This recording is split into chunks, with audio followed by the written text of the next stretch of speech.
성경에 나오는 이 선지자들의 사역 시기는 보통 그 본문을 통해서 알 수가 있습니다. 그런데 유일하게 그 사역의 시기를 알 수 없는 그 선지자가 바로 요엘입니다. 히브리 성경에는 이 요엘이 총 4장으로 구성이 되어 있습니다. 근데 이제 우리말 성경은 이제 3장으로 구분되어 있는데요. 대부분의 이 번역된 성경은 요엘이 3장으로 끝납니다.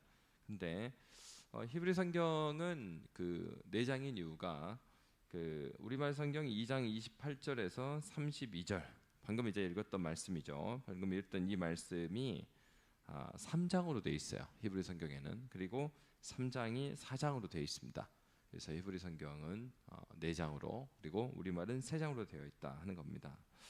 그러면 이제 요엘서의 그 시기 자체가 언제인지 모른다라는 것이 상징적으로 의미하는 바가 무엇인가?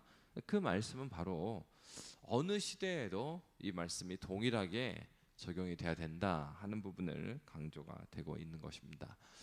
그러면 요엘서가 말하는 요엘서는 어떤 말씀을 전하고 있는 것인가? 요엘서 2장 13절의 말씀 보면은 이런 말씀이 있습니다. 너희는 옷을 찢지 말고 마음을 찢고 너희 하나님 여호와께로 돌아올지어다. 그는 은혜로우시며 자비로우시며 노하기를 더디하시며 인애가 크시사 뜻을 돌이켜 재앙을 내리지 아니하시나니라고 말하고 있습니다. 그 요엘서는 그래서 여러분 그 용서와 그리고 하나님의 영광 그리고 하나님 나라의 충만함을 경험하는 것은 바로 회개에 있습니다. 회개하지 않는 사람에게 구원이 있을 수 없고 회개하지 않는 사람에게 하나님의 영광을 경험하는 기쁨이 있을 수가 없습니다. 중요한 건 회개죠. 그런데 오늘 요엘서가 강조하는 회개는 어떤 회개입니까? 형식적인 회개를 하지 말라는 것입니다. 그래서 어떻게 말했어요? 옷을 찢지 말고 마음을 찢으라는 겁니다. 그러니까 이제 그 유대인들이 어떤 회개할 일이 있다 그러면은 그 옷을 찢었어요.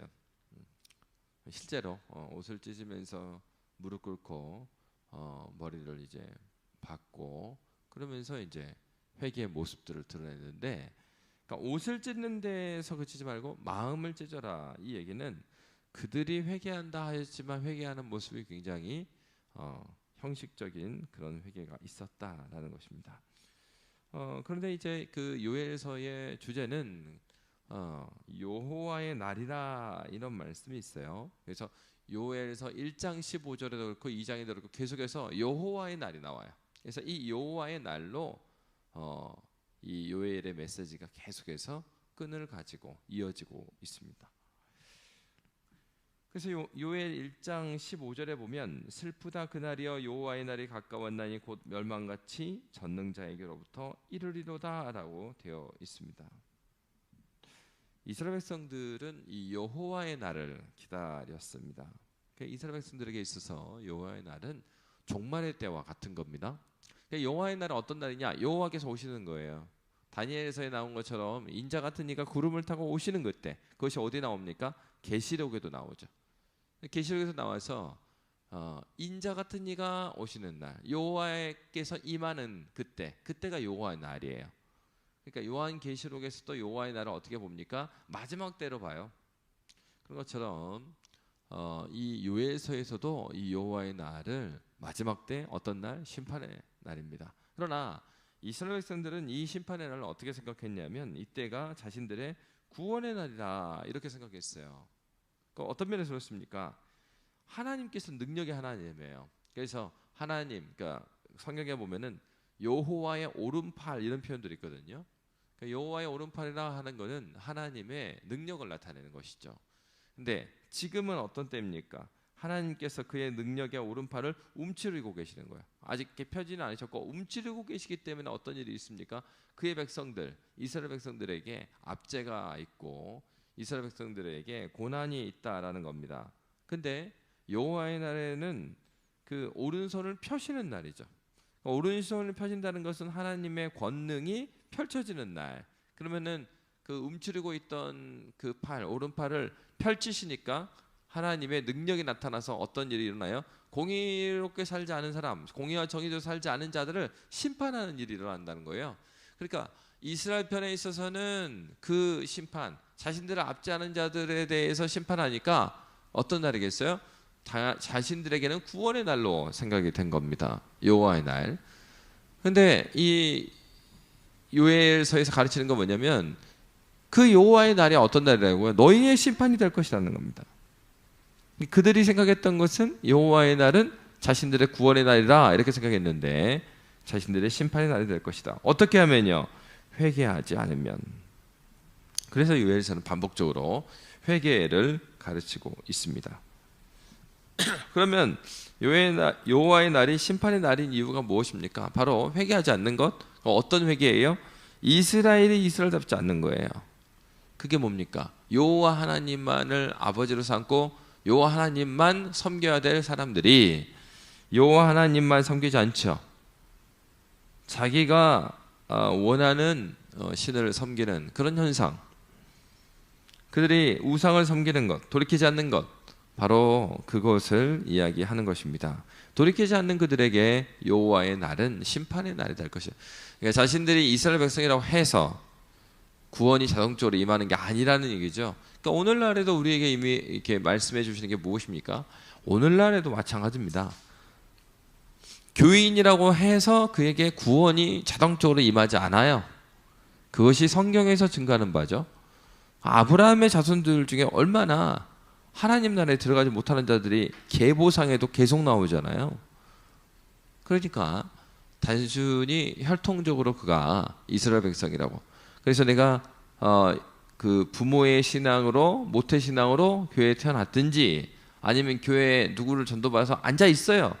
그런다고 해서 여호와의 날이 자신에게 구원의 날일 것인가? 그건 아니라는 거. 그거를 이미 구약에서부터 가르쳐주고 있습니다. 그럼에도 불구하고 이 요엘서는 소망의 메시지를 전해줍니다. 우리가 읽었던 요엘서 2장 28절 29절은 우리가 너무 많이 들었던 말씀인데요. 그 후에 내가 내 영을 만민에게 부어주리니 너희 자녀들이 장래일을 말할 것이며 너희 늙은이는 꿈을 꾸며 너희 젊은이는 이상을 볼 것이며 그때 내가 또 내 영을 남종과 여종에게 부어줄 것이며 라고 말하고 있습니다. 무엇입니까? 이것은 이제 사도행전에서 이 일이 일어나죠. 그래서 베드로가 오순절 성령 강림 사건이 일어났습니다. 그리고 사람들이 오순절 성령 강림 사건을 보면서 이게 어떻게 된 것인가? 불의 혀 같은 것들이 저들에게 임했죠. 그리고 그들이 방언을 하죠. 그러니까 이 대낮에 이렇게 각자의 나라의 말로 들리는 거 이것은 무슨 일이고 저들은 누구인가 이렇게 했을 때 무슨 일이 일어났는가 했을 때 제자들이 일제히 일어났을 때 베드로가 설교를 합니다. 근데 베드로의 설교 가운데 구약 성경의 요엘서 2장 28절에서 29절 밝음 읽었던 말씀, 이 말씀을 인용해요. 그래서 어떤 말씀이에요? 너희 자녀들이 장래일을 말할 것이다. 너희 젊은이는 꿈을 꿀고 너희 늙은이는 꿈을 꿀고 너희 젊은이 이상을 볼 거다. 그 앞에 어떻게 하면요? 내가 내 영을 만민에게 부어줄 때에 그런 일이 일어날 것이다. 바로 하나님께서는 요엘을 통하여서 약속하셨던 주의 영을 우리에게 주시는 그 일을 회개하고 주님 앞에 나와왔던 그의 교회에 허락하여 주셨습니다. 그럼 구약 시대에는 이제 주의 영, 여기 내 영을 만민에게 부어준다. 이런 측면에서 어노인팅, 기름 부음을 얘기 나오는 거예요. 이게 내 영을 만민에게 부어준다고 했을 때 기름을 붓다 이런 뜻의 붓다거든요. 그러니까 구약 성경에서 이렇게 기름을 부은 자들은 누구였습니까? 왕, 제사장, 선지자였어요. 그러니까 이들이 누군데요? 하나님께서 이 세상을 만드시고 이 세상의 창조의 목적을 그대로 수행할 자들을 하나님께서 기름 부을 자들로 세워주시거든요. 사실 창세기 말씀부터 아담을 지었을 때부터 아담에게서 이러한 직분, 세 가지 직분의 모습이 나와요.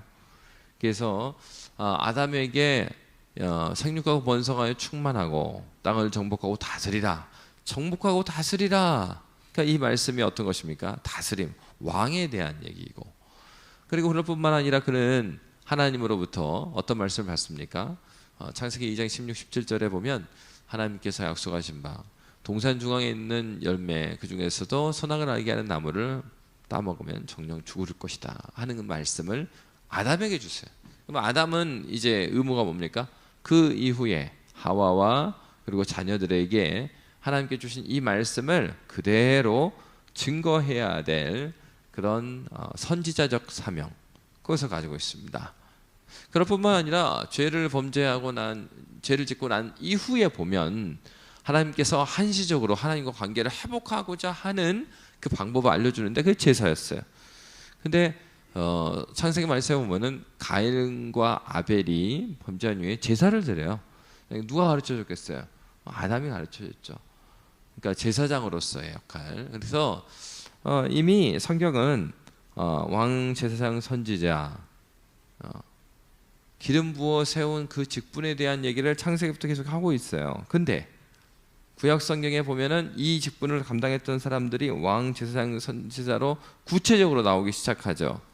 예, 제사장이 먼저 있었고, 그다음에 왕이 있었고, 그다음에 선지자가 나옵니다. 이 사람들이 어떤 사람입니까? 주의 영을 받은 사람들이야, 이 사람들이.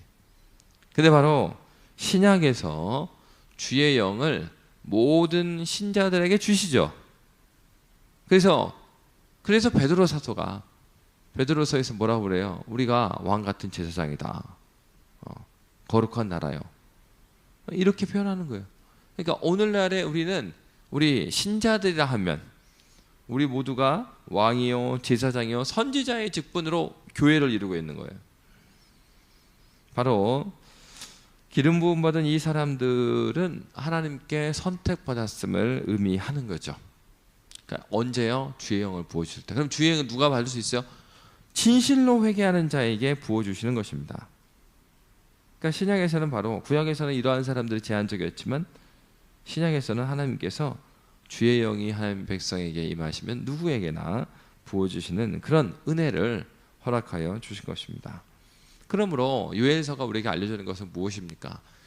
세대를 구분하지 않고 어느 시대이든지, 요엘서 자체가 시대 구분이 나와 있지 않는 것처럼 어느 시대이든지 여호와의 영이 임할 때, 그리고 그때 언제 그들에게 임할 수 있어요? 그들이 회개하잖아요. 주의 말씀 앞에 회개할 때 주의 영을 부어주시고, 그로 말미암아 우리가 여호와의 날에 하나님의 구원의 백성으로 나아갈 수가 있는 것입니다. 우리 모두는 이런 면에서 신약의 교회의 백성들은 모두는 하나님의 선물을 받은 자들입니다. 그의 영이 우리 안에 거하신 성령께서 근심하지 않도록, 그러므로 우리 신자들은 참된 신자로 이 땅을 혹시라도 하나님 앞에서 벗어났을 때는 진실된 마음으로 회개함으로 주님께 은혜를 구하고 주님께 나아가는 교회로 서야 될 것입니다. 그런 은혜가 저와 여러분이 함께 하시기를 주의 이름으로 빕니다. 기도하겠습니다. 살아계신